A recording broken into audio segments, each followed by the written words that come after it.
I have a question. I want to know, what would you do in this situation?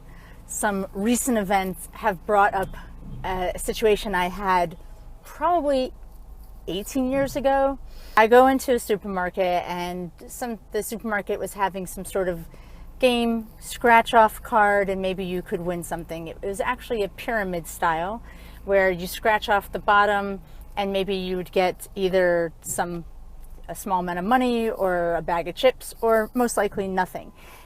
If you got the small amount of money, it went up in increments of, like, the lowest you would scratch off would be $5, and the next one would be 50, and the next one would be 500, and then it would be 5,000, and then it would be 50,000, and then the ultimate 500,000. So I scratched off the bottom and I got $5. So I said, oh, that's cool. And easily said, okay, I'm going to scratch off the next one. Scratch off the next one. And I got $50. So then I said, I'm going to take this a little bit more seriously. Took it home, because then I was at the supermarket store. I took it home and I said, okay, so if I got $50, the next one would be $500. So I'm like, okay, I'm willing to chance $50. And let's just put this in perspective. This is 18 years ago, a lot less money, a lot more broke. Rent, every single penny went towards rent and food and anything I could get towards advancing my life. And so I scratched off $50 and got $500. And then I'm like, okay, something legit is going on here. Do I scratch off $500 to get $5,000? Let me do even more research. So I turned it over, read the fine print, saw the expiration of it, and also I saw what the chances were, and I said, okay, I'm going to take a break.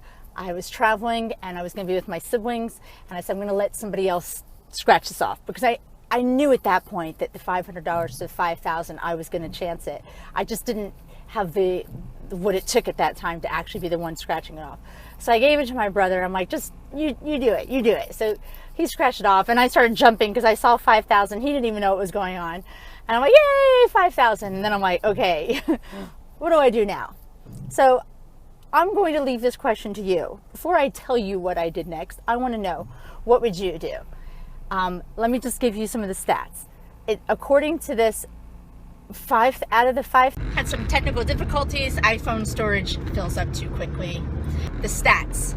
To go from $5,000 to $50,000, the chances were either, I wish I could remember, either 1 in 4 or 1 in 5. So they're either 20% or 25%. And the chances from 50,000 to 500,000 were 1 in 2. So 50%. So based on that information, would you cash in at $5,000, or would you keep going?